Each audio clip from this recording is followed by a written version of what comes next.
आदाब, नमस्कार। आप देख रहे हैं INN चैनल। मैं हूं शेख अहमद अली। इस न्यूज़ बुलेटिन में आइए नज़र डालते हैं दिन भर की बड़ी खबरों पर। मुहलिक और खौफनाक आलमी वबा कोविड-19 का कहर रुकने का नाम नहीं ले रहा है और 6,57,000 से ज़्यादा अफराद अब तक इससे फौत हो चुके हैं, जबकि 1,66,00,000 की आबादी इससे मुतासिर है। कोरोना वायरस की मौजी वबा ने दुनिया भर में मुसलसिल अपने खूंखार पंजे गाड़ रखे हैं, जिससे न सिर्फ मरीजों में बल्कि इससे अमवात में भी हर रोज़ इजाफा हो रहा है। दुनिया भर में कोरोना वायरस से मुतासर अफराद की तादाद 1,66,59,983 तक जा पहुंची है, जबकि इस मौजी वायरस से हलाकतें 6,56,502 हो गई हैं। कोरोना वायरस के दुनिया भर में 57,58,730 मरीज अस्पतालों, क्वारंटाइन सेंटर्स में ज़ेर इलाज और घरों में आइसोलेशन में हैं, जिनमें से 66,553 की हालत तशवीशनाक है, जबकि 1,02,75,291 मरीज सेहतयाब हो चुके हैं। अमेरिका अब भी कोरोना वायरस से सबसे ज़्यादा मुतासरा मुल्क है, जहां न सिर्फ कोरोना मरीज़ बल्कि इससे हलाकतें भी अब तक दुनिया के तमाम ममालिक में सबसे ज़्यादा हैं। अमेरिका में कोरोना वायरस से अब तक 1,50,444 अफराद मौत के मुंह में पहुंच चुके हैं, जबकि इससे बीमार होने वालों की मजमूई तादाद 44,33,410 हो चुकी है। कोरोना वायरस के अमेरिका में 21,46,363 मरीज अस्पतालों या क्वारंटाइन सेंटर्स में ज़ेर इलाज हैं, जिनमें से 19,100 की हालत तशवीशनाक है, जबकि 21,36,603 मरीज अब तक शिफायाब हो चुके हैं। कोरोना वायरस के मरीजों की तादाद के हवाले से ममालिक की फहरिस्त में ब्राज़ील दूसरे नंबर पर है, जहां ये वायरस 87,737 जिंदगियां निगल चुका है, जबकि कोरोना मरीजों की तादाद वहां 24,46,397 तक पहुंच चुकी है। हिंदुस्तान की तकरीबन हर रियासत से इन दिनों कोरोना इन्फेक्शन को लेकर बुरी खबरें सामने आ रही हैं। इस दरमियान मरकज़ी वज़ारत सेहत ने एक अच्छी खबर भी सुनाई है। मरकज़ी वज़ारत सेहत और ख़ानदानी बहबूद की जानिब से मंगल को जारी आदाद शुमार के मुताबिक गुज़िश्ता 24 घंटों में 35,175 अफराद कोरोना वायरस से शिफायाब हुए हैं, जिससे सेहतमंद अफराद की मजमूई तादाद बढ़कर 9,52,743 हो गई। लेकिन इस दरमियान 654 अफराद की इस वबा से मौत भी हो गई। गुज़िश्ता 24 घंटों में कोरोना के नए केसेस की तादाद बहुत ज़्यादा होने की वजह से एक्टिव केसेस की तादाद में 11,874 का इजाफा हुआ और उनकी तादाद 4,96,988 हो गई, जबकि हलाकतों की मजमूई तादाद बढ़कर 33,425 हो गई। 1,610 नए केसेस के इजाफे के साथ तेलंगाना में कोरोना वायरस से मुतासिर होने वालों की तादाद 57,142 हो गई है। Director of public health and family welfare की जानिब से जारी मीडिया बुलेटिन के मुताबिक पीर के रोज़ रात 8 बजे तक इस मौजी वायरस से 9 अफराद हलाक हुए हैं, जिससे महलूकीन की मजमूई तादाद 480 हो गई। नए केसेस में ग्रेटर हैदराबाद से 531, रंगारेड्डी में 172, वरंगल अर्बन में 152 और मेडचल में 113 केसेस शामिल हैं। अब तक 42,909 अफराद को ठीक होने पर डिस्चार्ज किया गया है। उनमें पीर के रोज़ डिस्चार्ज होने वाले 803 अफराद भी शामिल हैं। रियासत में फ़िलहाल 13,753 एक्टिव केसेस हैं। पीर के रोज़ जुमला 15,839 सैंपल्स टेस्ट किए गए, जबकि मजमूई तौर पर रियासत में अब तक 3,79,081 सैंपल्स की जाँच की गई है। ज़िले करीमनगर में वाक़ पुलिस ट्रेनिंग सेंटर में ज़ेर तरबियत 40 कांस्टेबल्स के कोरोना से मुतासिर होने की इत्तलात उसूल हुई हैं। ज़राए के मुताबिक इस ट्रेनिंग सेंटर में 850 पुलिस कांस्टेबल्स ज़ेर तरबियत है। मालूम हुआ है कि 40 के कोरोना के टेस्ट करवाने पर उम्मीदवारों के इस वायरस से मुतासिर होने की तस्दीक हुई है। इस बात की हुक्काम की जानिब से तस्दीक नहीं की गई है। शहर हैदराबाद के इलाके मेहदीपट्टनम के सालारजंग कॉलोनी में कायम हुकूमत की जानिब से चलाए जाने वाले नाबीना बच्चों के हॉस्टल में 14 तुलबा कोरोना से मुतासिर पाए गए। ये हॉस्टल महकमे बहबूदी माजूरीन की जानिब से चलाया जाता है। अपने बयान में मरकजी रुकने आमिला all India confederation of blind R Swami Nayak ने कहा कि ये नाबीना तुलबा का कसूर नहीं है। इनकी वार्डन रमा देवी का शोहर कोरोना से मुतासिर हुआ था। उसके शोहर के मुस्बित पाए जाने के बाद इसको चाहिए था कि वो घर में आइसोलेट हो जाती, ताहम इस खातून खातून ने ऐसा नहीं किया, उसके बजाय वो हॉस्टल जाती रही और उससे दीगर 14 नाबीना बच्चों में ये वायरस आ गया। उन्होंने कहा कि वार्डन को इंतबाह दिया गया है कि वो इस हॉस्टल में रहने वाले जिनके घर हैं या रिश्तेदार हैं उन्हें फौरी तौर पर भेज दिया जाए और ऐसे अफराद जिनका कोई नहीं है उनको हॉस्टल में ही रहने दिया जाए। घरों को वापस जाने के ख्वाहिशमंदों के लिए भी ऐसी ही सहूलियात हों। अगरचे कि माजी में बेशतर शिकायत दर्ज करवाई गई थी, तहम अहदेदारों ने ये कहते हुए इससे अपना दामन बचाने की कोशिश की कि मुस्तकबिल में ऐसा नहीं होने दिया जाएगा। नायक ने हुकूमत से अपील की है कि वो इन मसाइल और शिकायत का जायजा ले और इस सिलसिले में कार्रवाई करे। तेलंगाना हाईकोर्ट में कोरोना वायरस से मुतालिक समाअत के बाद रियासती चीफ सेक्रेटरी, हेल्थ सेक्रेटरी, अजीमतर बल्दिया हैदराबाद कॉरपोरेशन के कमिश्नर को 13 अगस्त को दोबारा हाजिर अदालत होने की हिदायत देते हुए समाअत को मुलतवी कर दिया गया। मंगल के दिन हाईकोर्ट ने अहकामात पर अदम अमल आवरी पर रियासती चीफ सेक्रेटरी और दीगर आला ओहदेदारों को हाजिर अदालत होने की हिदायत दी थी। समाअत के दौरान अदालत ने ICMR और वर्ल्ड हेल्थ ऑर्गेनाइजेशन के गाइडलाइंस पर सख्ती से अमल करने की हिदायत दी। अदालत ने कहा कि हर दिन कोरोना वायरस का बुलेटिन बिना किसी गलती के जारी किया जाए और इससे मुतालिक होने वाली सरगर्मियों को मीडिया के जरिए आवाम तक पहुंचाएं।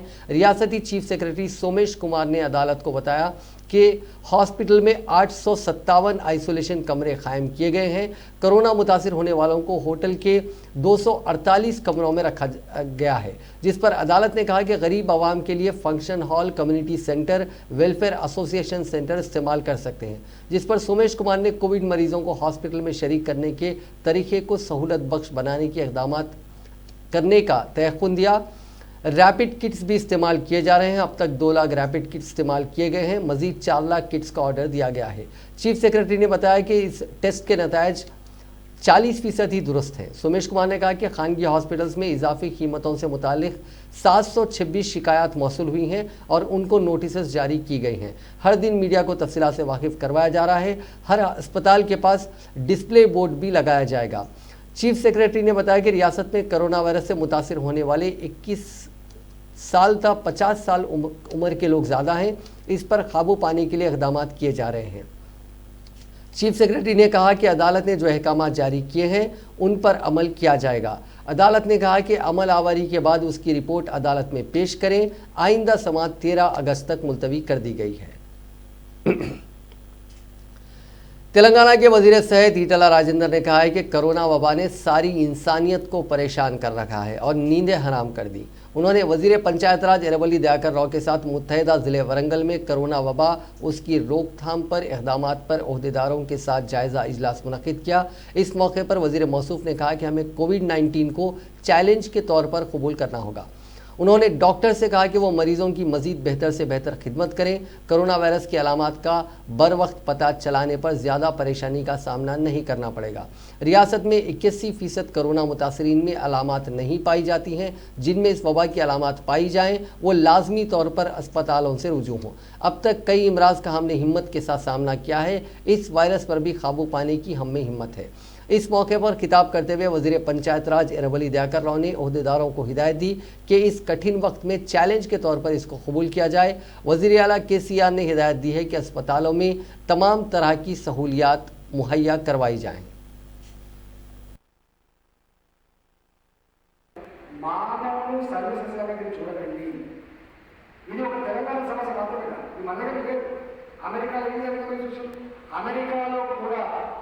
కుక్కలు కొట్టి మనం ప్రిపేర్ చూసాం.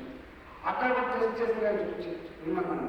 అక్కడ కూడా వెంటనే విన్నాం మనం. కానీ ఇక్కడ మనం మాత్రం మనకి అదృష్టం ఏంటంటే అక్కడ లాగా లేదు. ఇక్కడ ఉన్న కరోనా వైరస్ చంపగలిగే స్థాయి లేదు. చంపగలిగే స్థాయి లేదు. కొంచెం కనుక మేల్కొని ఉంటే, కొంచెం ప్రివెంటివ్ వేస్ తీసుకుంటే, కొంత అలర్ట్గా ఉంటే ఎవరు చనిపోయే అవసరం లేదు. మీకు తెలుసా పదుల సంఖ్యలో ఎమ్మెల్యేకి ఇన్ఫెక్ట్ అయ్యి, పదుల సంఖ్యలో IAS ఆఫీసర్లు ఇన్ఫెక్ట్ అయ్యి, పదుల సంఖ్యలో ప్రభుత్వాలు ఇన్ఫెక్ట్ అయ్యి, కానీ ఎవరు ఒక్కరితో ఇంకా। शहर हैदराबाद में कोरोना वायरस की वजह से बैंक के मुलाजिमीन को दुश्वार सूरत हाल का सामना करना पड़ रहा है और खौफजदा मुलाजिमीन की तादाद में रोज़ बरोज़ इजाफा होता जा रहा है। शहर में सरकारी और प्राइवेट बैंक्स की जुमला तादाद 5,636 है। बैंकिंग शोबे का शुमार ज़रूरी खिदमात के ज़मरे में आता है। लॉकडाउन के क़वायद में नरमी के बाद ये बैंक्स मुकम्मल तौर पर काम कर रहे हैं। इन बैंक्स में तकरीबन 50,000 मुलाजिमीन काम कर रहे हैं। जिस बैंक में भी कोरोना की जाँच की जा रही है उनमें मुस्बित मामला सामने आ रहे हैं। कोरोना की वजह से ताहाल स्टेट बैंक ऑफ इंडिया के 2 मुलाजिमीन की मौत हो चुकी है। Bank of India zonal office Secunderabad, SBI zonal office, bank of Baroda के दफ्तर में कोरोना की जांच की गई। हर दिन किसी न किसी शाख में मुस्बित मामला आने से सनसनी फैल रही है। कोरोना के मामलात में इजाफे के पेश नज़र बैंक्स के औकात में कमी करने और हर एक दिन के वक्फे के बाद बैंक्स के काम करने को यकीनी बनाने का मुतालबा किया जा रहा है। तकरीबन 50% मुलाजिमीन के साथ काम करने के साथ साथ हफ्ते को तातील का ऐलान करने वुज़रा के तारक रामाराव, हरीश राव, निरंजन रेड्डी से United forum of bank union Telangana branch ने मकतूब रवाना किया। वज़ीर ज़राअत निरंजन रेड्डी से शख्सी तौर पर मुलाकात करते हुए उनको मसाइल से वाकिफ भी करवाया गया और इस मामले में पॉलिसी फैसला लेने के लिए मुदाखलत करने की ख्वाहिश की गई। UFBU AIBOC के लीडरों ने इस सिलसिले में चीफ सेक्रेटरी सोमेश कुमार से भी मुलाकात करते हुए मसाइल से वाकिफ करवाया। यूनियन के लीडरों ने कहा कि रियासती हुकूमत रियासती सतह की बैंकर्स कमेटी से मुस्बित रद्दअमल मिलने पर मुस्तकबिल के लाहे अमल का ऐलान किया जाएगा। मुलाजिमीन और ओहदेदारों की यूनियनों के नुमाइंदों के इजलास में आइंदा के फैसले का ऐलान किया जाएगा। वरंगल के MGM हॉस्पिटल में कोरोना से मुतासरा शख्स की मौत के बाद उसके अफराद ख़ानदान ने डॉक्टर्स पर लापरवाही का इल्ज़ाम आयद करते हुए दवाखाने के रूबरू एहतजाज किया और फिर हंगामा आराई की। इस वाक़े की वजह से अस्पताल में कुछ देर के लिए कशीदगी फैल गई। इसी बीच पुलिस ने जानकारी मिलने पर वहां पहुंचकर हंगामा करने वालों को हिरासत में ले लिया। इस सिलसिले में एक केस भी दर्ज किया गया है। आंध्र प्रदेश के वज़ीर आला वाई जगनमोहन रेड्डी ने कहा है कि 5 सितंबर से रियासत में स्कूल शुरू हो जाएंगे। उन्होंने 31 अगस्त तक स्कूलों के तमाम कामों को मुकम्मल कर लेने की ज़िला कलेक्टर्स को हिदायत दी। जगन ने दावा किया है कि उनकी रियासत कोरोना की जांच के मामले में सरफहरिस्त है। उन्होंने ताड़ेपल्लीगुडम में वाक़ अपने कैंप ऑफिस से स्पंदना प्रोग्राम के तहत ज़िला कलेक्टर्स और SPs के साथ वीडियो कॉन्फ्रेंस मुनक़िद करते हुए कहा कि आंध्र प्रदेश कोरोना की जाँच के मामले में सरफहरिस्त है क्योंकि 50,000 से ज़्यादा टेस्ट रोज़ाना रियासत में करवाए जा रहे हैं। उन्होंने कोविड-19 वबा को रोकने के सिलसिले में ओहदेदारों और कलेक्टर्स के रोज़ की सताइश की और कहा कि अगरचे के रियासत में 1 लाख से ज़्यादा मामला दर्ज किए गए हैं, ताहम उनमें से निस्फ तादाद रूबे सेहत हो गई है। कोरोना से अमवात की शरह मुल्क में 2.5% है, जबकि रियासत में ये शरह सिर्फ 1.06% ही दर्ज की गई है। उन्होंने कहा कि कोरोना के 85% से ज़्यादा मरीज़ घरों में ही रूबे सेहत हो गए हैं। उन्होंने कहा कि कोरोना के इलाज और एहतियात के बारे में बेदारी लाने की ज़रूरत है। हर गांव और वार्ड सेक्रेटेरिएट में पोस्टर्स लगाए जाने चाहिए। ओहदेदारों को चाहिए कि वो कॉल सेंटर्स की कारकर्दगी पर मुसलसल नज़र रखें। हम कोरोना के मरीजों पर घरों में ही नज़र रखेंगे। डॉक्टर्स को चाहिए कि उनकी सेहत पर वक्तन फ़ौकतन नज़र रखें। Ration card and house sites. So maximum లోడు ఈ 3 అంశాలలో గ్రామ సెక్రటేరియట్ పరిధిలోనే డీల్ చేయగలిగితే టయానికి ఏ టైం అయితే మనం చెప్పినామో పలాని సర్వీస్ పలాని నెంబర్ ఆఫ్ డేస్లో మనం పూర్తి చేస్తాము అని చెప్పి మనం ఏదైతే చెప్పినామో ఆ సర్వీసెస్ అన్నీ ఖచ్చితంగా ఆ షెడ్యూల్డ్ టైంలోనే అయిపోతున్నాయా లేదా అన్నది collectors please take a review. Because Covid సమస్య కొంచెం తగ్గుముఖం పట్టిన వెంటనే నా तुलबा तंजीम NSUI तेलंगाना के सदर वेंकट ने तेलंगाना में लॉकडाउन के आगाज़ के बाद से तालीम हासिल करने वाले तुलबा के देरीना मसाइल की यकसोई के लिए कौमी इंसानी हुकूक कमीशन और रियासती इंसानी हुकूक कमीशन में शिकायत दर्ज करवाई। इस मौके पर उन्होंने मीडिया से बात करते हुए कहा कि रियासत में लॉकडाउन की सही मनसूबाबंदी न होने की वजह से तालीम हासिल करने वाले तुलबा का तालीमी साल ज़ाया हो रहा है। उन्होंने कहा कि रियासत में तुलबा के इम्तिहानात के ताल्लुक से कोई गाइडलाइंस जारी नहीं की गई हैं और तालीम हासिल करने के लिए ऑनलाइन क्लासेस की भी मनसूबाबंदी नहीं की गई है, जिसकी वजह से तुलबा का तालीमी साल ज़ाया हो रहा है।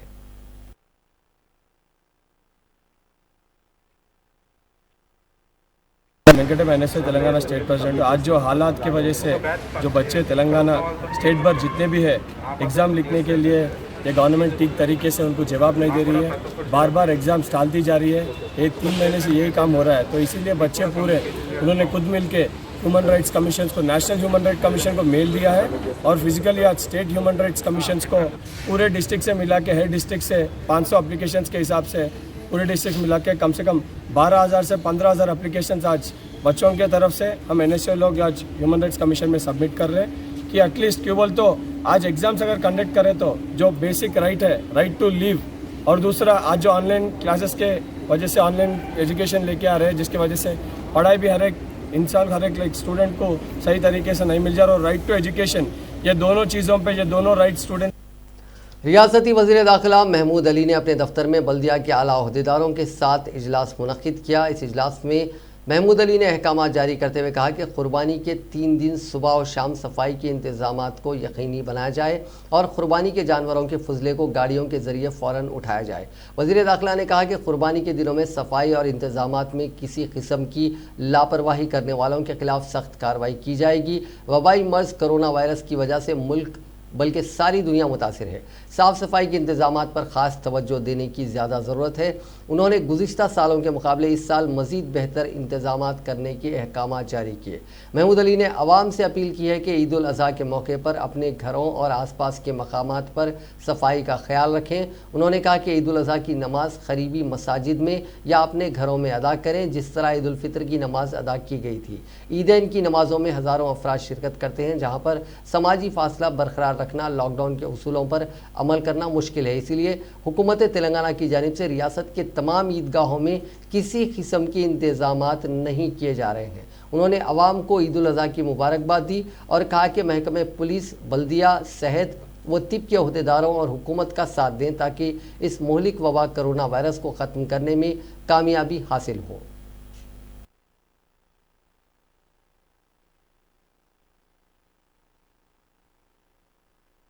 चूँकि बकरीद की ईद उल जुहा को जो नमाज़ पढ़ी जाती है, ईद की नमाज़, तो मैं तमाम भाइयों से गुजारिश करता हूँ कि आप मैक्सिमम अपने घरों में नमाज़ पढ़िए और जो लोग मस्जिद जाते हैं तो वो लोग थोड़ा सा फासला मेंटेन कीजिए। ये बहुत ज़रूरी है। हमारे पास फ़िज़िकल डिस्टेंस की बड़ी अहमियत है और कोरोना फैलता है फ़िज़िकल डिस्टेंस नहीं रखने पर।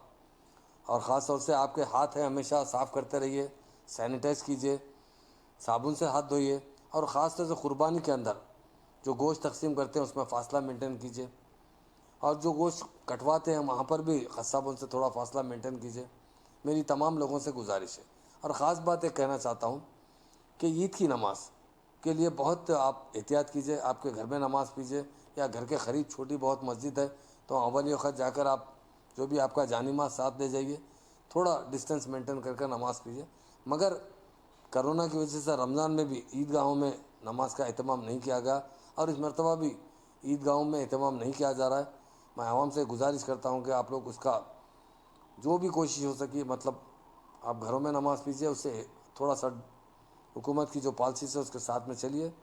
और जितने ईदगाह है तेलंगाना के अंदर तमाम ईदगाहों में इस मरतबा रमज़ान की तरह जो है एहतियात किया जा रहा है। ईदगाह में बहुत से लोग मौजूदा बहरान में तेलंगाना फार्मा और लाइफ साइंसेज के शोबे में बहुत सारे मौक़े मौजूद हैं। वज़ीर इंफॉर्मेशन टेक्नोलॉजी KT रामाराव ने वर्ल्ड इकनॉमिक फोरम के वेब कॉन्फ्रेंस में शिरकत के मौके पर कहा कि बहरान के बाद भी इन शोबों में ज़बरदस्त मौक़े मौजूद हैं। हुकूमत तेलंगाना फार्मा लाइफ साइंसेज में सरमायाकारी को राग़िब करने के लिए तमाम ज़रूरी मनसूबे तैयार करेगी। Genome valley medical devices park, Hyderabad pharma city जैसे मनसूबों के साथ हैदराबाद दुनिया की बेहतरीन सरमायाकारी की मंजिल बनने के लिए तैयार है। उन्होंने कहा कि कोरोना वायरस से मुतालिक वैक्सीन हैदराबाद में तैयार करने में दुनिया को अपनी अहमियत का मुजाहरा किया है। वज़ीर KTR ने कहा कि हैदराबाद फार्मा सेक्टर एक बार फिर दुनिया में मौजूदा कोरोना बहरान के वक्त में भी हैदराबाद फार्मा अपनी ताकत का मुजाहरा कर रहा है। KTR ने हैदराबाद फार्मा और लाइफ साइंसेज के शोबे की अहमियत और मुस्तकबिल की सिमत के बारे में अपने ख्यालात का इजहार किया। KTR ने कहा कि हैदराबाद शहर पहले ही मुल्क में सबसे बड़ा medical devices park, genome valley और दुनिया का सबसे बड़ा फार्मा क्लस्टर हैदराबाद फार्मेसी जैसे मंसूबों के साथ खुद को दुनिया की एक अहम फार्मा के तौर पर कायम कर चुका है। Telangana state cabs and bus operators association के सदर सैयद निजामुद्दीन ने रियासती हुकूमत से मुतालबा किया है कि ट्रांसपोर्ट ऑपरेटर्स के मसाइल को जल्द से जल्द हल किया जाए। एक प्रेस कॉन्फ्रेंस में खिताब करते हुए उन्होंने कहा कि लॉकडाउन की वजह से ट्रांसपोर्ट ऑपरेटर्स काफ़ी मसाइल का सामना कर रहे हैं, इसीलिए हुकूमत को उनकी मदद के लिए आगे आना चाहिए।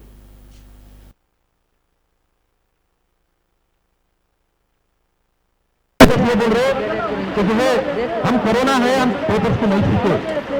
आप चाहिए लॉकडाउन खत्म होने के बाद वापस हम दोबारा आपको जो है ना ले लेंगे, या फिर मेल के जरिए आप जो भेज सकते हो, लेकिन मेल को कोई ऑथेंटिकेशन नहीं है बोल के भी वो क्लियरली बोले गए। लेकिन हमारे रिप्रेजेंटेशन देने के बावजूद भी कोई भी रिप्रेजेंटेशन के ऊपर एक भी अमलवारी नहीं की गई। 1 जुलाई को जब प्रिंसिपल सेक्रेटरी से मुलाकात हुई, प्रिंसिपल सेक्रेटरी ने बोला कि जो है हम जो आप हमारे रिप्रेजेंटेशन दिए, हम गवर्नमेंट को भेज दिए, हमारे हाथ में नहीं है, हम कुछ नहीं कर सकते। तो हम लोग ये बोले कि जो है हमारे पूरे गाड़ियां लाकर आपको आरटीओ ऑफिस में सरेंडर कर देते। जब तक ये लॉकडाउन खत्म नहीं होता, जब तक ये आरटीओ ऑफिस में गाड़ियां रहेंगे, पूरे स्टेट के अंदर इस तरह से ये पूरा जो है आरटीओ ऑफिस में गाड़ियां लेकर रख दिया गया। लेकिन जिस दिन हम आरटीओ ऑफिस के पास गाड़ियां लेकर आए थे, उस दिन हमारे को पुलिस वाले अरेस्ट करके केस बुक करके गोशा महल पुलिस स्टेशन को भेज दिए। उसके बाद दूसरे दिन प्रिंसिपल सेक्रेटरी सुनील शर्मा साहब, ट्रांसपोर्ट कमिश्नर हेमंत राव साहब, ट्रांसपोर्ट मिनिस्टर कुलवाड़ा अजय कुमार साहब और ज्वाइंट ट्रांसपोर्ट कमिश्नर रमेश साहब, ये सब मिलकर एक प्रिंसिपल हमारे ट्रांसपोर्ट कमिश्नर ऑफिस में एक मीटिंग। साबिक रुकन पार्लियामेंट वी हनुमंतराव ने दवाखाने उस्मानिया का दौरा करते हुए तारीखी इमारत और मरीजों के लिए इलाज की सहूलियात से वाकिफियत हासिल की। इस मौके पर मीडिया से बात करते हुए हनुमंतराव ने कहा कि चीफ मिनिस्टर के चंद्रशेखर राव इख्तिदार हासिल करने से पहले किए गए अवामी वादों पर अमल करें। उन्होंने कहा कि केसीआर ने तारीखी इमारतों के तहफ़्फ़ुज़ का वादा किया था और अवामी सेहत का ख्याल रखने का भी वादा किया था, लेकिन उन वादों को आज तक पूरा नहीं किया गया।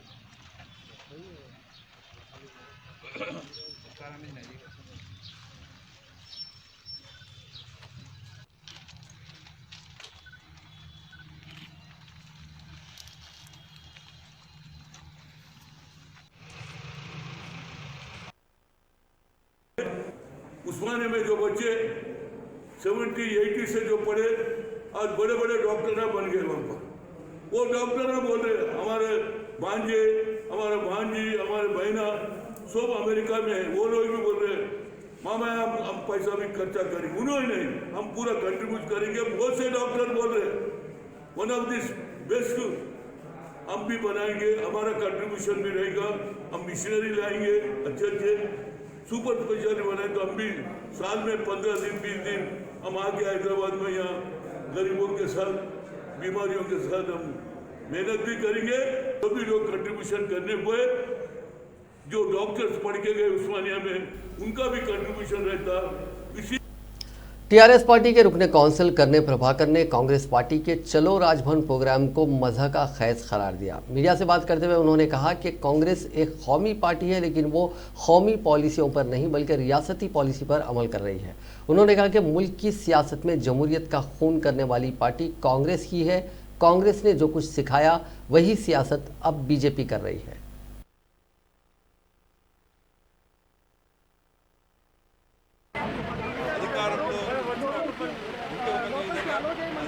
లేకపోతే మరొక విధంగా మాట్లాడుతుండడం చాలా సందర్భాల్లో చూసాం. సరిగ్గా ఇప్పుడు కూడా రాజస్థాన్లో అధికారం కాంగ్రెస్ పార్టీ అక్కడ ఒక విధంగా, ఇక్కడ ప్రతిపక్షంలో ఉన్నప్పుడు కాంగ్రెస్ పార్టీ మరొక విధంగా మాట్లాడడం అనేటువంటిది తప్పకుండా అది ఒక పెద్ద సైజు ప్రాంతీయ పార్టీ కానీ, లేక ఇక్కడనేమో తెలంగాణలో ఉత్తమ్ కుమార్ రెడ్డి కాంగ్రెస్ పార్టీ లాగా, అక్కడేమో రాజస్థాన్లో అశోక్ గెహ్లాట్ కాంగ్రెస్ పార్టీ లాగా ఉంది తప్ప. हैदराबाद के भोलकपुर अंजुमन बॉयज स्कूल में चौकीदार की हैसियत से खिदमत अंजाम देने वाले मोहम्मद नूरुद्दीन की 10वीं पास होने की कहानी दिलचस्प, अजीब और गरीब है। नूरुद्दीन 33 मरतबा SSC का इम्तिहान दे चुके हैं और मुसलसिल नाकाम होते रहे, लेकिन इस मरतबा कोरोना वायरस की वजह से वो कामयाब हो गए, क्योंकि हुकूमत ने 10वीं जमात के सभी तुलबा को कामयाब करार दिया है। नूरुद्दीन के लिए कोरोना वायरस कामयाबी का पैगाम लेकर आया। नूरुद्दीन बहैसियत खानगी उम्मीदवार 1987 में SSC का इम्तिहान दे चुके हैं, तब से लगातार फेल हो रहे हैं। उन्होंने हाल ही में ओपन स्कूल से 10वीं जमात का इम्तिहान लिखने के लिए फ़ीस जमा की थी, लेकिन उसकी ज़रूरत नहीं पड़ी और वो 10वीं जमात कामयाब हो गए। नूरुद्दीन ने कहा कि वो सिर्फ अंग्रेज़ी मजमून में फ़ेल हो रहे थे और वो सरकारी मुलाजिमत के लिए SSC का इम्तिहान लिख रहे थे। नूरुद्दीन के 2 बेटे इंटरमीडिएट की तालीम हासिल कर रहे हैं, जबकि बेटी BCom पास कर चुकी है। 51 साला मोहम्मद नूरुद्दीन के जज्बे को सलाम। GVK ग्रुप ऑफ कंपनीज के चेयरमैन जी वेंकट कृष्णा, GVK रेड्डी और उनके बेटे GV संजय रेड्डी और कंपनी के प्रोमोटर्स के कई ठिकानों पर एनफोर्समेंट डायरेक्टरेट की टीम ने छापामारी की। ये कार्रवाई मुंबई और हैदराबाद में कृष्णा रेड्डी और उनके बेटे और रिश्तेदारों के घर और दफ्तरों पर की गई। दोनों के खिलाफ जून में CBI ने FIR दर्ज की थी। GVK ग्रुप पर मुंबई इंटरनेशनल एयरपोर्ट के डेवलपमेंट में 705 करोड़ रुपए की हेराफेरी का इल्ज़ाम है। CBI की FIR में एयरपोर्ट अथॉरिटी ऑफ इंडिया के कुछ अफसरों, Mumbai international airport limited, GVK airport limited, GVK airport holdings limited समेत 9 प्राइवेट कंपनियों के भी नाम हैं। इससे पहले CBI ने मुंबई इंटरनेशनल एयरपोर्ट और GVK रेड्डी के मुंबई और हैदराबाद में वाक़ ठिकानों समेत 6 जगहों पर तलाशी ली थी। GVK airport holdings limited, airport authority of India और कुछ फॉरेन कंपनीज ने जॉइंट वेंचर में मुंबई इंटरनेशनल एयरपोर्ट MIAL नाम से कंपनी बनाई थी। इसके 50.5% शेयर GVK के पास हैं और 26% AAI यानी A के पास है। AAI के पास है। FIR के मुताबिक मुलजिमीन ने 2012 से 2018 के बीच मुंबई एयरपोर्ट के डेवलपमेंट के नाम पर घोटाला किया। GVK ग्रुप ने MIAL के सरप्लस फंड में 395 करोड़ रुपए अपनी दूसरी कंपनियों में लगाए। MIAL के मुंबई बेस्ट होने के बावजूद सरप्लस फंड को हैदराबाद के बैंकों में रखा गया। इस हेराफेरी के लिए बोर्ड मीटिंग का फर्जी प्रस्ताव यानी रेजोल्यूशन तैयार किया गया। दूसरी तरफ फर्जी कॉन्ट्रैक्ट दिखाकर 310 करोड़ रुपए की हेराफेरी की गई। एयरफोर्स अथॉरिटी ऑफ इंडिया और MIAL के बीच 2006 में एग्रीमेंट हुआ था कि मुंबई एयरपोर्ट को MIAL चलाएगी और सालाना रेवेन्यू का 38.7% एयरपोर्ट अथॉरिटी ऑफ इंडिया को फीस के तौर पर देगी। बाकी रकम एयरपोर्ट के मॉडर्नाइजेशन, ऑपरेशन और मेंटेनेंस में खर्च की जाएगी। आंध्र प्रदेश के साबिक वज़ीर आला और तेलुगु देशम पार्टी के कौमी सदर N चंद्रबाबू नायडू ने रियासत की मौजूदा सूरत हाल के लिए YS जगनमोहन रेड्डी की ज़ेर क़यादत रियासती हुकूमत को जिम्मेदार करार दिया। उन्होंने कहा कि रियासत में पैदा शुदा कोरोना की सूरत हाल से निपटने के लिए हुकूमत ने कुछ भी नहीं किया। उन्होंने गुंटूर के GGH हॉस्पिटल में लाशों की बुरी हालत के लिए हुकूमत को जिम्मेदार करार दिया और उसको अफसोसनाक सूरत हाल से ताबीर किया। उन्होंने मुतालबा किया कि लाशों की आखिरी रसूमात प्रोटोकॉल के लिहाज से करनी चाहिए। साबिक रियासत हैदराबाद के आखिरी फरमारवा नवाब मीर उस्मान अली खान की दुख्तर साहिबजादी बशीर उन्नीसा बेगम ज़ौजे नवाब काजिम नवाज जंग अली पाशा मरहूम का बाउमर 93 बरस मुख्तसर अलालत के बाद इंतकाल हो गया। उनकी पैदाइश 1927 में हुई थी। पसमानदगान में एक दुख्तर शहजादी रशीद उन्नीसा बेगम शामिल है। मैयत उनकी देवड़ी उस्मान कॉटेज पुरानी हवेली हैदराबाद से उठाई गई। नमाज जनाजा के बाद तदफीन रियाजुल मदीना अहाता दरगाह हज़रत याहिया पाशा रहमतुल्लाह अलैह मिस्रीगंज में अमल में आई। वो आसिफ साबिक नवाब मीर उस्मान अली खान की आखिरी साहिबजादी थी और साहिबजादी खाजरा बेगम के वतन से पैदा हुई थी। कोरोना के असरात ने जहां दुनिया भर की सरगर्मियों को ठप करके रख दिया है, वहीं उसका ज़बरदस्त असर बच्चों की तालीम पर भी पड़ा। कोरोना बहरान के दौरान बच्चों की तालीम एक मसला बन गई है। बाज़ स्कूल्स की जानिब से ऑनलाइन तालीम का तरीक़ेकार मुतारिफ़ किया गया। ऑनलाइन क्लासेस के लिए ज़रूरी है कि तुलबा के पास कंप्यूटर, लैपटॉप, टैब या स्मार्टफोन्स हों। स्कूल्स इंतज़ामिया की जानिब से एक व्हाट्सएप ग्रुप बनाया जा रहा है, जिसमें औलिया तुलबा के फ़ोन नंबरात शामिल करते हुए जूम ऐप के ज़रिए क्लासेस ली जा रही हैं। ऑनलाइन क्लासेस में शामिल होने के लिए तुलबा को टीचर्स की जानिब से दिए गए ID और पासवर्ड के ज़रिए लॉगिन करना होता है। अक्सर बच्चे सेल फ़ोन के इस्तेमाल में काफ़ी माहिर हैं, लेकिन ऑनलाइन क्लासेस के लिए इख्तियार करदा तरीक़ेकार में उन्हें बाज़ दुश्वारियाँ पेश आ रही हैं। बाज़ दफ़ा तकनीकी वजूहात की बिना पर क्लासेस का सिलसिला दरमियान में ही मुनक़ते हो जाता है, तो बाज़ दफ़ा आवाज़ ठीक तौर पर सुनाई नहीं देती। ऑनलाइन क्लासेस के इंतज़ाम से मुलाजिमत पेशा वालिदैन का काम भी मुतासिर हो रहा है, क्योंकि वालिदैन को अपना तमाम काम छोड़कर फ़ोन बच्चों को देना पड़ रहा है। बसूरत दीगर बच्चों की क्लासेस ज़ाया होने का खदशा है। जिन घरों में 2 या 3 बच्चे बड़ी जमातों में ज़ेर तालीम हैं, उनके वालिदैन के लिए ऑनलाइन क्लासेस मुश्किलात का बाज़ बन रही हैं, क्योंकि हर बच्चे के लिए अलग अलग फ़ोन का इंतज़ाम करना नामुमकिन है। अलावाज़ी अगर इन बच्चों की क्लासेस एक ही वक्त में होती हैं तो ये माँ बाप के लिए दोहरी मुसीबत साबित होती है। ऑनलाइन क्लासेस के साथ बच्चों को होमवर्क भी व्हाट्सएप ग्रुप पर दिया जा रहा है, जिसने औलिया तुलबा की जिम्मेदारियों में मज़ीद इजाफा कर दिया है। वालिदैन की जिम्मेदारियों में यह शामिल हो गया है कि वो स्कूल टीचर की जानिब से रवाना करदा होमवर्क के सफ़े की कॉपी बच्चों को फराहम करें और होमवर्क की तकमील के बाद उसकी फ़ोटो लेकर टीचर को पोस्ट करें, जिसकी वजह से बच्चों के साथ साथ माँ बाप भी मसरूफ़ हो गए। एक तरह से ऑनलाइन क्लासेस निसाब की मुकर्ररा वक्त पर तकमील के लिए बच्चों के लिए ज़रूरी है, लेकिन वहीं दूसरी जानिब ये तुलबा और औलिया तुलबा के लिए परेशानी का बास साबित हो रही है। बड़ी जमातों के बच्चों के लिए दुश्वारियों के बावजूद क्लासेस जारी हैं, लेकिन छोटे बच्चों के लिए ऑनलाइन क्लासेस इंतहाई मुश्किल हैं। शहर के बाद स्कूल्स की जानिब से ऑनलाइन क्लासेस का अहतमाम किया जा रहा है। इतला मिली है कि क्लासेस में शिरकत के लिए इन बच्चों को ही पासपोर्ट दिया जा रहा है जिनके वालिदैन ने स्कूल फ़ीस अदा की है। जिन बच्चों के माँ बाप फीस की रकम अदा करने से खासिर हैं, वो बच्चे ऑनलाइन क्लासेस में शरीक नहीं हो सकते। इन बच्चों की और उनके माँ बाप की बेबसी का अंदाज़ा वही लोग लगा सकते हैं जो उन हालात का सामना कर रहे हैं। हिमाचल प्रदेश से ताल्लुक़ रखने वाले एक ऐसे ही मजबूर बाप ने स्कूल फ़ीस की अदायगी और अपनी बेटी की ऑनलाइन तालीम के लिए मोबाइल फ़ोन ख़रीदने के लिए अपनी गाय फ़रोख्त कर दी। भले ही दौलतमंद तबके के लिए ऑनलाइन क्लासेस कोई मसला नहीं है, लेकिन ज़रा सोचिए, 2 वक्त की रोटी के लिए दौड़ धूप करने वाले माँ बाप की ऑनलाइन क्लासेस के तकाज़ों को कैसा पूरा कर सकेंगे।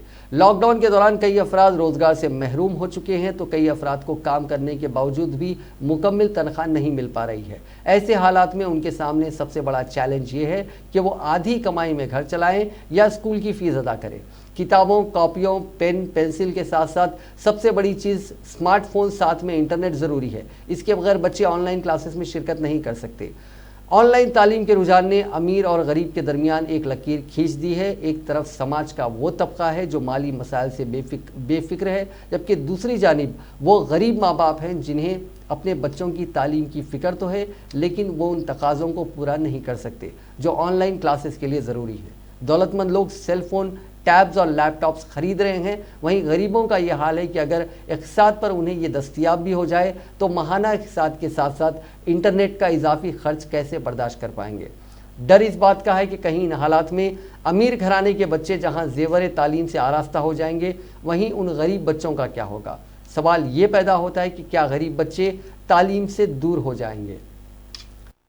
वो चाहिए कि वो ऑनलाइन क्लासेस के मामले में पसमानदा तबकात के हालात का जायज़ा लेते हुए उन्हें दरकार सहूलतें फराहम करे, तभी तालीम सबके लिए का मकसद पूरा होगा, वरना समाज के एक बड़े हिस्से के तालीम से दूर हो जाने का ख़तरा है। एक और अहम बात यह है कि शहरों में शायद ऑनलाइन क्लासेस का तजुर्बा कामयाब साबित हो भी जाए, लेकिन दही इलाकों में शहर के मुकाबले सूरत हाल यकसर मुख्तलिफ नज़र आती है, क्योंकि कई मौज़ूआत में हाई स्पीड इंटरनेट की सहूलत फराहम नहीं है, तो कहीं सिग्नल्स का मसला दरपेश होता है। ऐसे में वहाँ ऑनलाइन क्लासेस का इंतज़ाम कैसे होगा। यूनिसेफ की रिपोर्ट के मुताबिक इस साल दुनिया भर में करोड़ों बच्चों के हुसूल तालीम से महरूम होने का खदशा है। यूनिसेफ के खदशात और गरीब माँ बाप की मजबूरियों के दरमियान गरीब बच्चों की तालीम वाकई एक चैलेंज है और उनका मुस्तकबिल दाव पर लगा हुआ नज़र आ रहा है।